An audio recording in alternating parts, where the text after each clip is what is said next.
I'm Natalie Mitchell, 24, and I just witnessed my parents give my sister Allison a brand new Tesla for her Yale graduation. Everyone was cheering as she screamed with excitement, jumping up and down in our perfectly manicured front yard. Meanwhile, I stood on the sidelines clutching my small gift box, feeling that familiar knot in my stomach. The same knot I felt my entire life growing up in Allison's shadow. I never expected what would happen next when I opened my own gift. Before I tell you what happened next, drop a comment where you're watching from, hit subscribe if you've ever felt overlooked in your family, and let's get into this emotional roller coaster that changed everything between me and my perfect sister. To understand why that moment hit me so hard, you need to know about our family dynamic. I've always been the second choice, the afterthought in the Mitchell household. My dad, James, is a renowned cardiovascular surgeon at Boston Memorial. He's brilliant, respected, and has impossibly high standards. My mom, Karen, was Miss Massachusetts 1995 before becoming one of the top-selling real estate agents in our county. They're both driven, successful, and have always expected nothing less from their daughters. The problem? Only one of us seemed capable of meeting those expectations. And it wasn't me. Allison came into this world seemingly perfect. She was walking at 9 months, speaking in full sentences by age 2, and reading chapter books by kindergarten. She has our mom's striking beauty, tall, naturally blonde, with piercing blue eyes, and our dad's analytical mind. Everything came easily to her. Straight A's without studying, athletic trophies, student government, popularity. She's the kind of person other people hate to love because it's impossible not to adore her. I, on the other hand, struggled from the beginning. School was a battlefield for me. Words jumped around the page when I tried to read. Numbers refused to make sense. My teachers constantly told my parents, Natalie isn't applying herself or she needs to focus more. But the truth wouldn't come out until my freshman year of college when I finally got diagnosed with dyslexia and ADHD. 20 years of struggling, of feeling stupid, of watching disappointment flash across my parents' faces, all because they never bothered to have me properly tested. She's just not academically inclined like Allison, they'd say. She's more creative. That was their polite way of saying I wasn't smart enough. The favoritism showed in countless ways throughout our childhood. When Allison turned 16, she got a brand new Jeep with a big red bow in the driveway. For my 16th, I received a bus pass and access to Mom's old sedan on weekends if I filled the tank. Allison's birthdays featured elaborate parties with professional decorations, catering, and dozens of guests. My parents would often schedule my birthday celebrations on different days because they conflicted with Allison's competitions or events. One year, they completely forgot until my grandmother Dorothy called to wish me happy birthday and realized no one had planned anything. Speaking of Grandma Dorothy, she was my savior growing up. My mom's mother, she lived about an hour away in a cozy cottage filled with books and art. She was a retired art teacher who recognized my creative abilities when no one else did. While my parents attended every single one of Allison's soccer games, debate tournaments, and award ceremonies, it was Dorothy who showed up to my art exhibitions and school plays. She'd sit in the front row, beaming with pride, while my parents sent texts about being tied up with work or at Allison's state finals. Your mind works differently, Natalie, and that's your superpower, Dorothy would tell me. The world needs people who see things from unexpected angles. She was the one who encouraged me to pursue graphic design, the perfect blend of creativity and technology that somehow made sense to my scattered brain. I flourished in my college design program, graduating with honors 3 years ago, though my parents barely noticed. They were busy helping Allison prepare for Yale Law School interviews that weekend. They promised to make it to my ceremony, but called that morning with apologies. Allison had an important tennis match they couldn't miss. After graduation, I didn't move back home like Allison did during her breaks. Instead, I rented a tiny studio apartment downtown and started freelancing while working at a local design agency. I built my portfolio, won a regional design award last year, and recently landed a junior art director position at a boutique agency. My parents still refer to my career as my computer drawing hobby and regularly ask when I'm going to get a real job, like Allison's upcoming position at a prestigious law firm. I've learned to find validation elsewhere, from satisfied clients, from my growing Instagram following where I share my designs, from my tight group of friends who understand my worth. But deep down, that little girl who just wanted her parents' approval still lives inside me, still hopes that someday they'll see me the way they see Allison. Despite everything, I don't hate my sister. That's the complicated part. Allison has always been kind to me, if somewhat oblivious to the imbalance in our family. She's generous, thoughtful, and genuinely supportive of my work when she remembers to ask about it. I sometimes wonder if she notices the disparity in how we're treated, but she's been so conditioned to being the center of attention that it probably seems normal to her. So when her Yale Law School graduation approached, I pushed down all those complicated feelings and prepared to play my supporting role once again in the Allison Mitchell show. 3 weeks before Allison's graduation, I requested time off from work. My boss, Julia, raised an eyebrow when I mentioned needing Thursday and Friday for my sister's graduation festivities. 2 days for a graduation? She asked. I explained that my parents had planned an elaborate celebration at their house following the actual ceremony. It's a whole thing, I said with a forced smile. Yale Law, you know? Julia didn't know, but she approved my time off anyway. The week before the event, my mom called and asked if I could come over early to help decorate. You're so good with that artistic stuff, she said, which was her way of acknowledging my design skills without actually complimenting my career. Sure, Mom, I agreed, ignoring the familiar pang of frustration. What time do you need me? Could you come Wednesday evening and stay over? The caterers arrive at 10 a.m. Thursday, and we need everything looking perfect before they set up. Of course they hired caterers.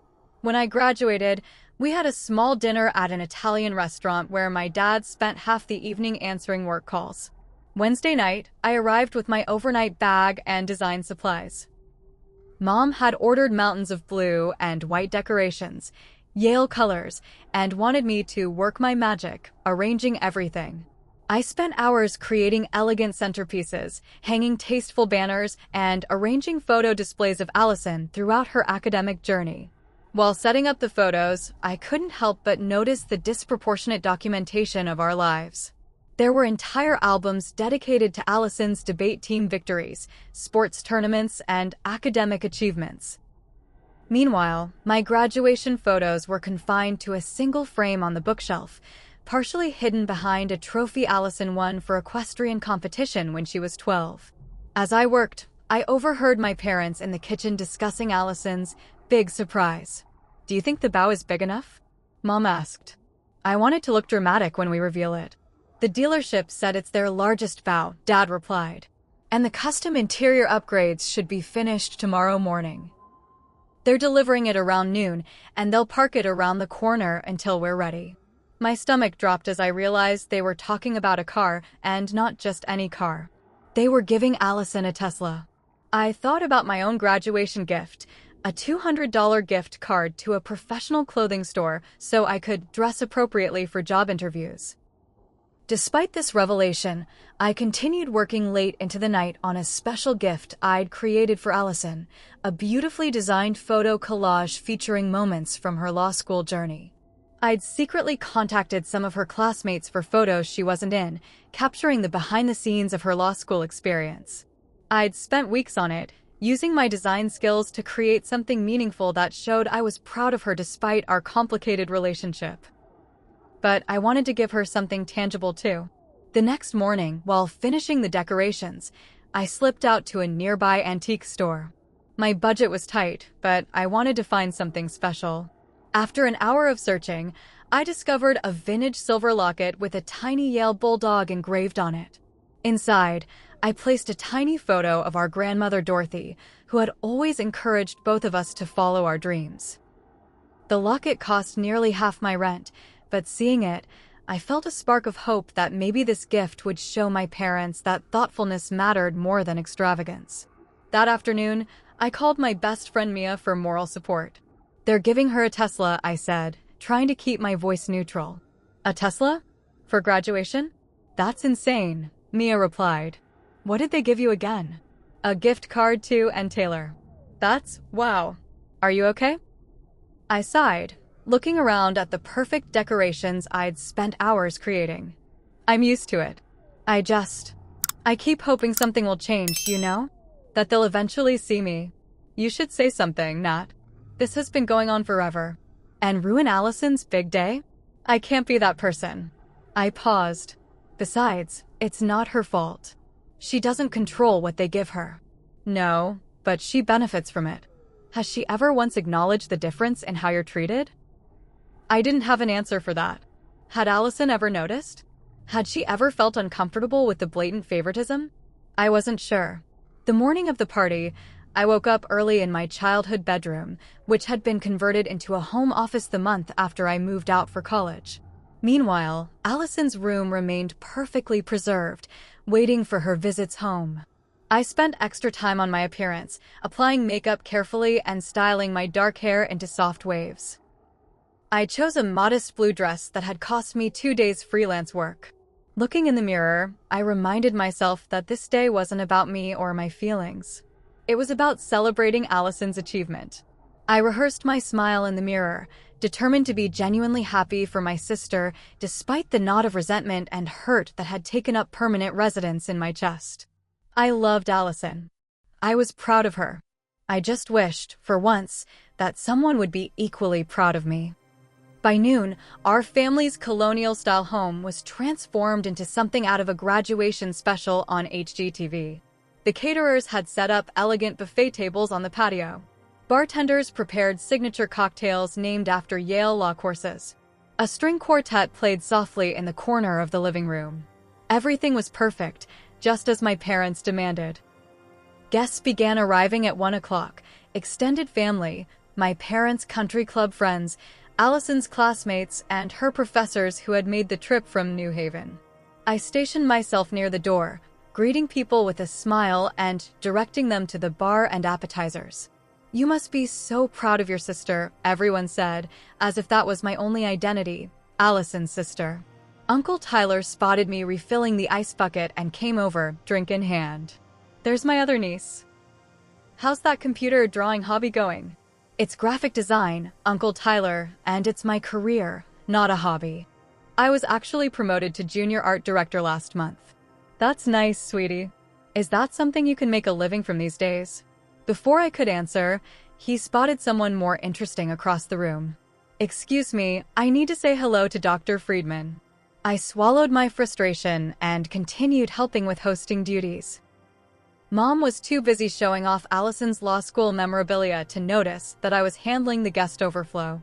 Dad was deep in conversation with Allison's constitutional law professor, probably discussing her brilliant thesis paper. At 2:30, Allison arrived to thunderous applause. She looked radiant in a white dress, her honor cords and stole draped perfectly around her shoulders. She laughed as everyone swarmed her, accepting hugs and congratulations with practiced grace. There's my girl, Dad boomed, breaking away from his conversation to embrace her. The youngest graduate in her class and top 3%. Allison beamed, soaking in the adoration. When she spotted me hovering near the kitchen door, she broke away from her admirers and came over to hug me. The place looks amazing, Nat. Did you do all this? I nodded. Congratulations, Allie. I'm really proud of you. Thanks, she said, squeezing my arm. I couldn't have survived those all-nighters without your care packages. Those design-your-own-brief templates you made saved my life during finals. For a brief moment, I felt seen. But then Mom swooped in, pulling Allison away to meet the Hendersons, who came all the way from Providence just for you. As lunch transitioned to afternoon cocktails, Dad clinked his glass for attention. Everyone quieted as he launched into an emotional speech about Allison's achievements. From the moment she was born, we knew Allison was destined for greatness, he began, his voice thick with pride. Her first-grade teacher told us she had never seen a child grasp reading so quickly. Her high school principal said she was the most promising student to walk those halls in 30 years. He continued for 15 minutes, chronicling Allison's journey from precocious child to Yale law graduate. He mentioned her clerkship offers, the prestigious firms fighting to hire her, and how she was considering a future in politics. A senator, or maybe more, someday, he said with a wink that made the crowd murmur appreciatively. Not once did he mention his other daughter. Not once did he acknowledge my recent design award or promotion. I was invisible, as always. After the speech, Mom announced it was time for gifts. My stomach tightened as Dad asked everyone to follow him outside. I hung back, clutching my small gift box and the framed photo collage I'd created. Everyone, we wanted to give Allison something special to commemorate this achievement, Dad announced when the crowd had gathered on the front lawn. He pulled out a small remote with a flourish. Something to start her professional life with the success she deserves. He pressed the button, and from around the corner came the gleaming white Tesla Model S, sporting an enormous blue bow. The car purred up the driveway as everyone gasped and applauded. Allison's hands flew to her mouth, her eyes wide with shock. "It's yours, sweetheart," Mom said, handing her the key fob. "Fully loaded, custom interior, and we've paid the insurance for the first year." Allison screamed with excitement, jumping up and down before hugging our parents fiercely. Everyone crowded around the vehicle, oohing and awing over its features. I stood alone on the porch steps, still holding my small gifts, feeling like I was watching the scene through thick glass. "It's something else, isn't it?" came a soft voice beside me. I turned to find Grandma Dorothy, who had arrived late and slipped in unnoticed. "It's a Tesla," I said flatly. "For graduation." Dorothy squeezed my hand. "Some gifts come with strings, Natalie. Remember that." I didn't understand what she meant, but her presence steadied me as we watched Allison giving her friends tours of her new car's interior. After about 20 minutes of Tesla admiration, the party moved back inside for cake and coffee. As the excitement over the car settled, Mom suddenly remembered my existence. "Oh," she exclaimed, a bit too loudly. "Natalie has something for you too, Allison." All eyes turned to me, and I felt my cheeks burn as I stepped forward with my gifts. The room had an uncomfortable energy, as if everyone was aware of the stark contrast between the Tesla outside and whatever modest offering I held in my hands. "It's not much," I said softly, hating how apologetic I sounded. Allison smiled genuinely as she took the packages. "You didn't have to get me anything, Nat." She opened the framed collage first, her eyes widening as she took in the dozens of carefully arranged photos capturing her law school journey. "Natalie, this is incredible," she said, tracing the design with her finger. "How did you get all these pictures?" "Some of these moments. I didn't even know anyone was photographing them. I reached out to your friends," I explained. "I wanted to capture the whole experience, not just the formal stuff." Several of Allison's classmates crowded around, pointing and laughing at memories captured in the collage. I felt a small glow of satisfaction at their reaction. Next, Allison opened the small jewelry box containing the vintage locket. She gasped softly as she lifted it out. "It's from that antique store on Maple Street," I said. "The bulldog is hand-engraved. And look inside." Allison carefully opened the locket to find the tiny photo of our grandmother. Her eyes met mine, and for once, I saw true understanding there. "Because she always believed in both of us," Allison said quietly. I nodded, throat tight with emotion. "Thank you, Natalie." "This is beautiful." She hugged me briefly before Mom redirected everyone's attention to the elaborate cake being wheeled in. From across the room, I noticed Grandma Dorothy watching us with an unreadable expression. She caught my eye and gave me a subtle nod, as if confirming something to herself. As the cake was being served, Dad suddenly called for attention again. I almost forgot. "We have one more surprise." He looked around the room. "Where's Natalie?" Surprised at being acknowledged, I raised my hand awkwardly. "I'm here." Dad walked over and handed me a small envelope. "This is for you too," he said, though his tone lacked the enthusiasm he'd shown for Allison's gift. It felt more like an afterthought. The room fell into curious silence as I stared at the envelope. It was simple white stationery with my name written in my grandmother's distinctive handwriting. Confused, I looked up at Dorothy, who nodded encouragingly. With trembling fingers, I opened the envelope. Inside was a single key attached to a handmade ceramic keychain and a folded note. The keychain was painted with a small lighthouse, something I'd loved since childhood. I unfolded the note and began to read, "My dearest Natalie, some gifts aren't meant to be shared on someone else's special day, but your father insisted on giving you this now." Inside this envelope is the key to your graduation present, 3 years late, but perhaps right on time.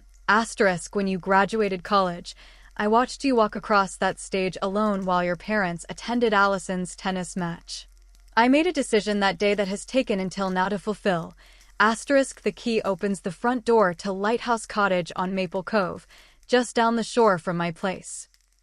It's yours, Natalie. Your own home, your own studio, your own place in this world where your creativity can flourish without shadows.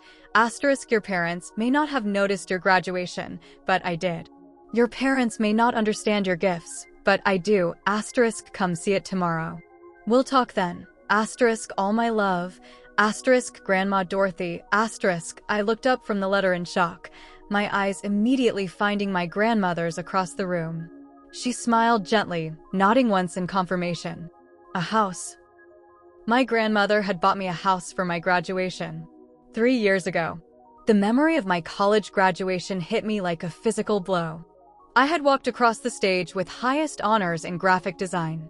The ceremony had been on a beautiful May morning, the kind of perfect spring day that feels like a gift itself. I had scanned the audience, hoping against hope to see my family despite their last-minute cancellation. The seats I'd reserved remained empty throughout the ceremony.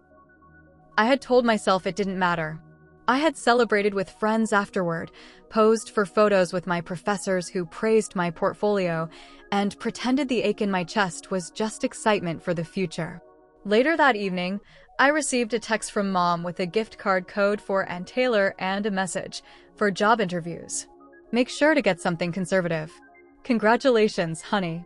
And all this time, my grandmother had been planning something else entirely. Something that recognized not just my achievement, but my identity, my needs, my dreams. The room had gone completely silent as people realized something significant was happening. I looked up to see everyone staring at me, including my parents, who appeared confused rather than pleased. "Dorothy?" Mom said, her voice unnaturally high. "What is this about?" My grandmother stood and crossed the room to stand beside me, her hand resting lightly on my shoulder. "It's about time," she said simply. "I don't understand," my mother said, looking between me and Grandma Dorothy. "What cottage? What is this about?" The party guests shifted uncomfortably, sensing the tension. Allison stepped forward, genuine concern on her face. "Natalie? What's going on?" My hands were still shaking as I held the key. "Grandma bought me a house," I said, my voice barely above a whisper. "For my college graduation. 3 years ago." My father frowned. "Mother, you should have discussed this with us. Real estate is a serious investment, and Natalie isn't ready for James," Dorothy interrupted firmly. "Natalie is 24 years old, has a successful career, and has been supporting herself since graduation. When exactly would she be ready, in your estimation?" The pointed question hung in the air. Several guests suddenly became very interested in their cake. "Perhaps we should discuss this later," my mother suggested tightly, glancing around at the audience. "No," Dorothy replied. "I think now is perfect. We're celebrating academic achievement and new beginnings, aren't we?" She turned to the gathered guests. 3 years ago, Natalie graduated with highest honors in graphic design. Neither of her parents attended her ceremony because they were at Allison's tennis match. A ripple of discomfort moved through the crowd. My father's face reddened. "That's hardly fair, Dorothy. I purchased Lighthouse Cottage the week after Natalie's graduation," Dorothy continued as if he hadn't spoken. "It's a small place on Maple Cove, about a mile down the shore from my house. It needs some work, but it has good bones and an exceptional north-facing studio space with the kind of natural light artists dream about." She turned to me, her eyes soft with years of understanding. "I've been waiting for the right moment to give it to you. When James insisted on giving you your gift today, I decided it was time. You've known about this?" I asked my father, confusion swirling through me. He shifted uncomfortably. Your grandmother mentioned it last week when we were discussing Allison's gift. We thought it would be efficient to handle both at once. Of course. They hadn't wanted to bother with a separate occasion for me. Can I see it? I asked Dorothy, ignoring my parents. Tomorrow, she promised. It needs work, but I think you'll see its potential immediately. Allison stepped forward, her expression a mix of confusion and genuine happiness. Nat, that's amazing. Your own place by the ocean? With a studio. She hugged me impulsively. We should celebrate both of us. Her sincerity caught me off guard, and despite everything, I hugged her back. When we separated, I saw something new in her eyes, a dawning awareness, perhaps, of the imbalance that had always existed between us. The party resumed its rhythm, though with a different energy. Several guests made a point of coming to congratulate me about the cottage, asking about my design work with seemingly genuine interest. My parents circulated stiffly, their smiles not quite reaching their eyes. Later, as people began to leave, Dorothy pulled me aside to a quiet corner of the garden. I should explain more about the cottage, she said. I've been watching your career blossom these past few years. Those Instagram posts of your designs, the agency work you share, the award you won last fall, I see it all. My throat tightened. You follow my design account? Of course I do. I've watched you build your portfolio and develop your style. You have extraordinary talent, Natalie. But you need space to truly flourish. Not just physical space, but emotional space away from. She gestured vaguely toward the house where my parents were saying goodbye to guests. The cottage isn't perfect, she continued. The kitchen needs updating, and the bathroom is straight out of 1975. But the bones are good, and that studio space. She smiled. The previous owner was a watercolorist. She designed that room specifically for creating art. North-facing windows, built-in storage, even a small deck overlooking the water. I could barely process what she was saying. I don't know what to say, Grandma. It's too much. It's not too much. It's exactly right. She took my hands in hers. I've watched you shrink yourself in this house for years. I've seen you adjust your dreams to avoid disapproval, hide your accomplishments to keep the peace. You need a place where you can spread out, be loud, make mistakes, create without judgment. Tears filled my eyes as her words hit home. How did you know? Because I see you, Natalie. I've always seen you. She squeezed my hands. The cottage is yours, no strings attached. Make it your sanctuary. For the first time that day, perhaps for the first time in years, I felt truly seen and understood.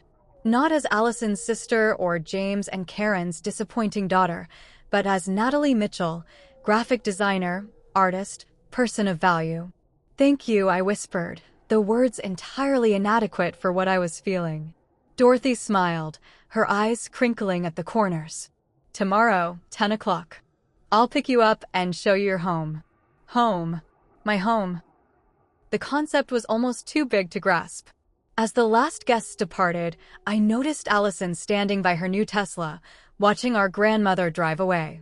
She turned to me with an expression I couldn't quite read. So, she said, a cottage by the ocean. That's pretty amazing. I nodded, still processing everything.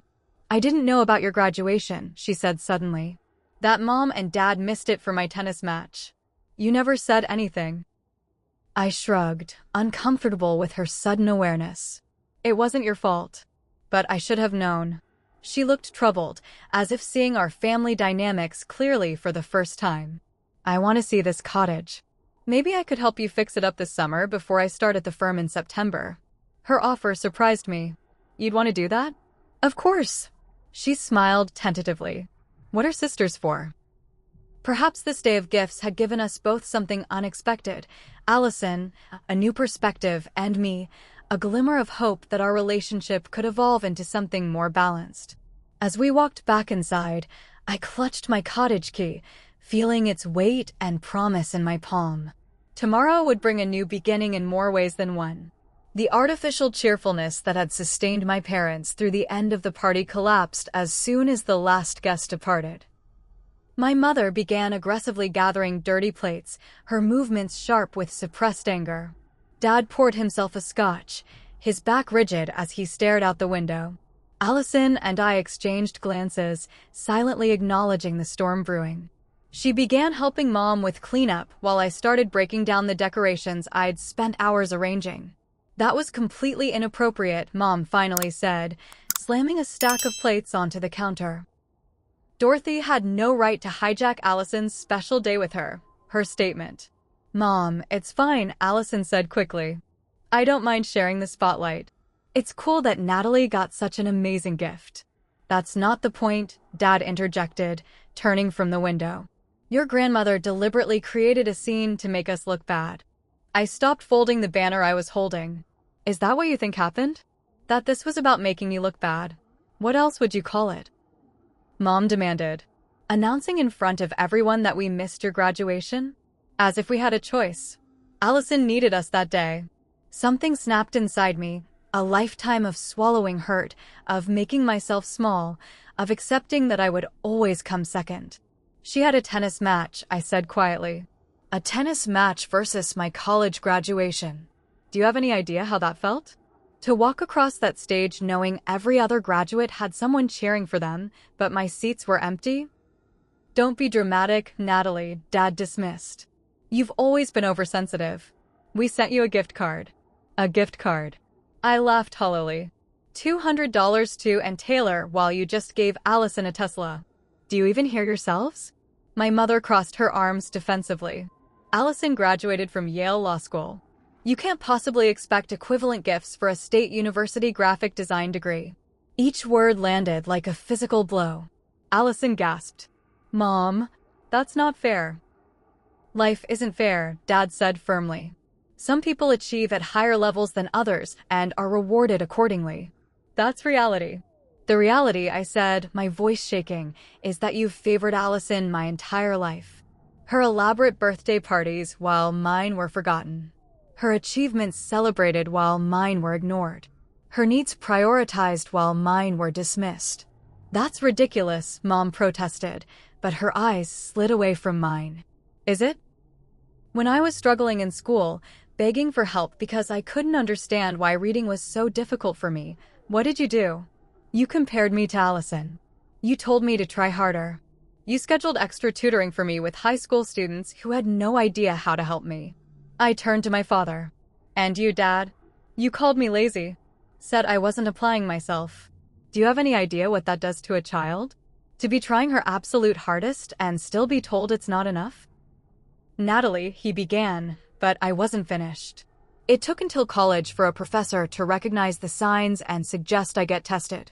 Dyslexia and ADHD, Dad. Actual neurological conditions that explained everything I'd been struggling with. And when I called to tell you the diagnosis, do you remember what you said?" He looked away, jaw tight. "You said, well, I suppose that explains why you're not like your sister. Not, I'm sorry we missed this. Not, how can we help you now? Just confirmation that I would never measure up to Allison." The room fell silent except for my ragged breathing. Allison stood frozen, her eyes wide with shock. "I didn't know," she whispered. "Natalie, I swear I didn't understand how bad it was." "How could you?" I replied, not unkindly. "You were just living your life. The problem was never you, Allie." "Don't put this all on us," my mother said, though her voice lacked conviction. "We provided everything you needed." "Private schools, college tuition, but not support," I interrupted.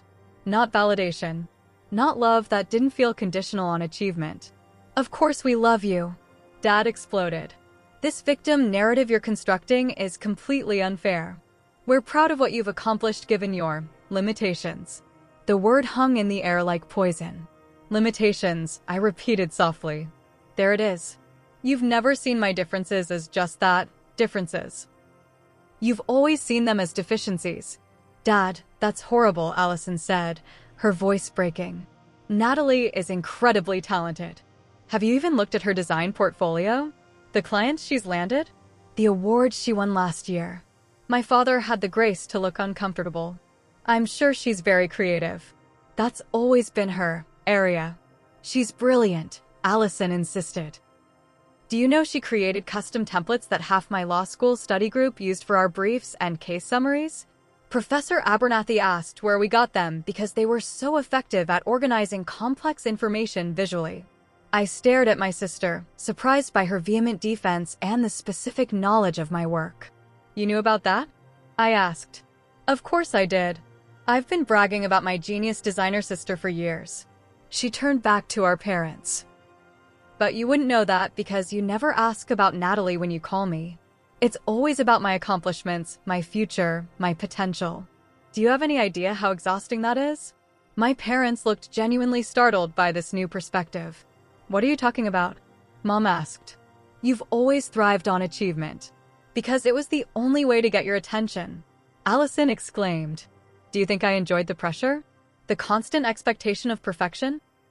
The subtle message that my worth depended on my next accomplishment. She walked over to stand beside me, our shoulders touching in silent solidarity. I'm not the villain in Natalie's story, she continued more quietly.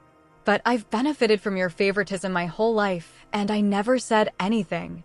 That makes me complicit. My father ran a hand over his face, suddenly looking older than his years. This is absurd. We've given both of you every advantage. No, Dad, I said gently. You gave Allison every advantage. I succeeded despite you, not because of you. That's enough, my mother snapped, tears in her eyes. I won't stand here and be accused of being a terrible parent when I've dedicated my life to this family. I'm not saying you're terrible parents, I clarified. I'm saying you've been unequal parents. There's a difference. And what do you want us to do about it now? Dad demanded. You're adults. What's done is done. I took a deep breath, feeling strangely calm despite the emotional storm we were navigating. I want you to hear me. Really hear me, maybe for the first time. I want you to recognize that your treatment of us has been unbalanced and that it's caused real pain. I want you to try to see me, not as a disappointment or a problem to be managed, but as your daughter who has built a life and career to be proud of, even without your support. My words hung in the air, heavy with decades of unspoken truth. After a long moment, my mother whispered, I didn't know you felt this way. You never asked, I replied simply. We stood in silence, the four of us caught in a moment of painful clarity. Outside, the sun was setting, casting long shadows across the perfect lawn where Allison's Tesla gleamed in the golden light. Finally, Allison spoke. I want us to do better. All of us. She looked at our parents. Starting with acknowledging what Natalie has said instead of defending yourselves. My father opened his mouth as if to argue, then closed it again. He looked at me, really looked at me, perhaps for the first time in years. I need time to process this, he said finally. But I hear you, Natalie. I'm not promising I agree with everything you've said, but I hear you. It wasn't an apology or an admission, but it was something. A crack in the wall of denial that had stood between us for so long. I'm going to stay at Mia's tonight, I said, suddenly exhausted by the emotional confrontation. And tomorrow, I'm going to see the cottage with Grandma Dorothy. Can I come? Allison asked tentatively. To see the cottage, I mean. If that's okay with you. I nodded, touched by her request. I'd like that. As I packed my overnight bag, I felt lighter despite the difficult conversation. For years, I had carried the weight of unspoken hurt and resentment. Giving voice to those feelings, being heard, even reluctantly, had loosened something inside me. The cottage key sat on my dresser, catching the last rays of sunlight. It represented more than property. It was independence, recognition, a space to define myself outside the shadow of family expectations. Tomorrow would bring a new chapter, not just a new home, but perhaps the beginning of new family dynamics based on truth rather than comfortable fictions. 1 week after the graduation party, I stood on the weathered deck of Lighthouse Cottage, watching waves roll gently onto the shore below. The salty breeze carried the scent of blooming beach roses that grew wild along the property line. In the distance, a small sailboat tacked against the wind, its white sail bright against the blue horizon. I still can't believe this is mine, I said to myself, running my hand along the sun-warmed railing. The cottage was exactly as Dorothy had described, small but solid, in need of updates, but full of character and potential. The 1970s kitchen with its avocado-colored appliances made me laugh, and the pink bathroom was truly a sight to behold, but the bones of the place were perfect. Hardwood floors throughout, a river stone fireplace, windows everywhere to capture the coastal light, and the studio space. My heart had nearly stopped when Dorothy first showed me the north-facing room with its wall of windows and vaulted ceiling. Built-in shelves and drawers lined one wall, perfect for organizing design materials. A previous owner had installed excellent track lighting. The deck outside the studio offered an unobstructed view of the cove, ideal for breaks when my eyes needed rest from the screen. I'd spent the week shuttling between my apartment and the cottage, bringing carloads of essentials and working remotely from the card table I'd set up temporarily in the studio. My apartment lease would end in 2 months, giving me time to properly move and make necessary repairs to the cottage. The sound of tires on gravel pulled me from my thoughts. I turned to see Allison's Tesla coming up the winding driveway. She had texted earlier asking if she could stop by with lunch. Our relationship had shifted since the confrontation with our parents, not dramatically, but noticeably. There was a new honesty between us, fragile but promising. "This view is incredible," Allison called as she climbed out of her car carrying a picnic basket. "No wonder you've been practically living here all week." I smiled and met her at the steps. "Wait until you see inside. It's a 1970s time capsule. Perfect for a designer," she teased. "You can go wild updating it." We set up lunch on the deck, gourmet sandwiches, fruit, and iced tea from the cafe in town. As we ate, Allison took in the panoramic ocean view. "I get it now," she said quietly. "Get what?" "Why Grandma Dorothy chose this place for you. It's like she bottled your personality and turned it into a house." She gestured around us. Creative, peaceful, a little bit separate from everything else, but with this amazing perspective. I was touched by her observation. "I've been thinking about that too." She knew what I needed before I did. Allison picked at her sandwich.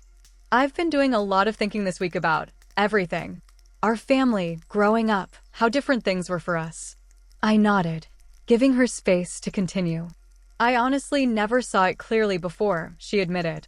"I mean, I knew Mom and Dad were harder on you about grades and stuff, but I thought that was just because school came easier to me. I didn't understand about the dyslexia and ADHD. It wasn't your responsibility to understand," I said. "You were just a kid too. But I should have noticed more as we got older." She met my eyes directly. "I should have said something when they missed your graduation for my tennis match. That was wrong, Nat. So wrong." I shrugged, uncomfortable with her intensity. "Water under the bridge now." "No, it's not. Because it's part of a pattern that's still happening." She set down her sandwich. "Mom called me yesterday to ask if I'd talked sense into you yet." "What does that mean?" "Apparently they think your outburst at the party was just you being dramatic and jealous of my Tesla." She rolled her eyes. "They wanted me to convince you to apologize for ruining my special day." I felt a familiar sinking sensation. "And what did you say?" "I told them they owed you an apology, not the other way around." She smiled at my surprised expression. "I also said if they couldn't acknowledge the validity of your feelings, they might lose their relationship with both daughters." I stared at her, stunned by this unexpected advocacy. "You said that to them?" "I did." She reached across the table to squeeze my hand. "Look, I'm not claiming I'm suddenly perfect. I've benefited from their favoritism my whole life, and I'm sure I've been blind to my own privilege in our family. But I want to do better. I want us to have a real relationship, not the weird competitive dynamic they created." "I'd like that too," I said softly. After lunch, I gave Allison a proper tour of the cottage. She exclaimed appropriately over the pink bathroom, "It's so bad it's almost good," and immediately began brainstorming renovation ideas. "What if we knocked out this wall to open up the kitchen?" she suggested, her law school precision suddenly channeled into home improvement. "And these cabinets could be repainted instead of replaced to save money." I asked, raising an eyebrow. She looked embarrassed. "Sorry, I'm overstepping. It's your place." "No, I assured her. "I could use the help, honestly. And the company." Her face brightened. Really? Because I have 6 weeks before I start at the firm, and I need something to do besides panic about my future. Plus, manual labor might be good for my overachieving brain. We spent the afternoon measuring rooms and making lists of materials. Allison's methodical approach complemented my creative vision, and for the first time, our different strengths felt like an asset rather than a comparison point. As evening approached, Allison reluctantly said she needed to head back to the city. At the door, she hesitated. "Mom and Dad want to come see the cottage," she said. "They asked me to feel you out about it." I tensed. "I'm not ready for that." "That's what I figured. I'll tell them you need time." She hugged me quickly. "This is your space, Nat. You get to decide who enters it and when." After she left, I called Dorothy to thank her again for the life-changing gift. "I knew you'd make it yours quickly," she said when I described my renovation plans. "You've always had a gift for transformation, seeing the potential in things others might overlook." "I wish Mom and Dad could see that," I said, the words slipping out before I could stop them. Dorothy was quiet for a moment. "They're products of their generation and upbringing, Natalie. They value what they understand, traditional markers of success, clear paths, measurable outcomes. Your creativity, your different way of thinking, these things are beautiful but harder for them to quantify. That doesn't excuse how they've treated me." "No, it doesn't," she agreed. "But understanding might help you set appropriate expectations. They may never fully grasp your gifts or give you the specific validation you've wanted. The question is whether you can build a relationship with them within those limitations." Her wisdom, as always, hit home. "I'm still figuring that out. Take your time," she advised. "Meanwhile, focus on creating your sanctuary. Healing doesn't happen all at once." That evening, I set up my drafting table by the studio windows. The sunset painted the water in shades of gold and pink, casting long shadows across the wooden floor. I unpacked my favorite pens and notebook, then sat down to sketch some initial design concepts for the cottage renovation. As darkness fell, I lit a candle and continued working, ideas flowing freely in this space that felt so intrinsically mine. No pressure to conform, no voices questioning my choices, no need to make myself smaller to fit someone else's expectations. Just me, my creativity, and the sound of waves breaking on the shore below. The cottage would need work, lots of it. The bathroom would need complete renovation, the kitchen updating, walls repainted, floors refinished. But the foundation was solid. The structure was sound. Like me, it had good bones and untapped potential. I opened my laptop and began researching coastal-inspired color palettes, my mind already transforming the space into a reflection of my aesthetic. For the first time in my life, I wasn't trying to earn approval or meet someone else's standards. I was creating purely for myself. My phone buzzed with a text from Allison, thinking about paint colors. "What if we did a soft sage green for the kitchen? Also, I'm bringing power tools this weekend." I smiled, realizing that healing came in unexpected forms. The sister who had unintentionally overshadowed me for years was now offering to help me build something new. The relationship was evolving, finding better balance. As for my parents, that path remained uncertain. Perhaps with time and boundaries, we could forge a healthier connection. Or perhaps I would need to accept the limitations Dorothy had described and find peace within them. Either way, I had this place, this sanctuary by the sea where I could be fully myself. I had my career that was flourishing on its own terms. I had Dorothy's unwavering belief in me, and now, possibly, a new relationship with my sister based on mutual respect rather than comparison. Sometimes the most meaningful gifts aren't the flashiest or most expensive. Sometimes they come in the form of a small key, a second chance, or the simple recognition of who you truly are. As I watched the moonlight ripple across the water outside my window, I felt something settle inside me, a sense of belonging, not to someone else's expectations, but to my own path. The journey ahead would have challenges, but for the first time, I was facing them from a place of strength rather than deficit. Some people get Teslas. Some get cottages by the sea.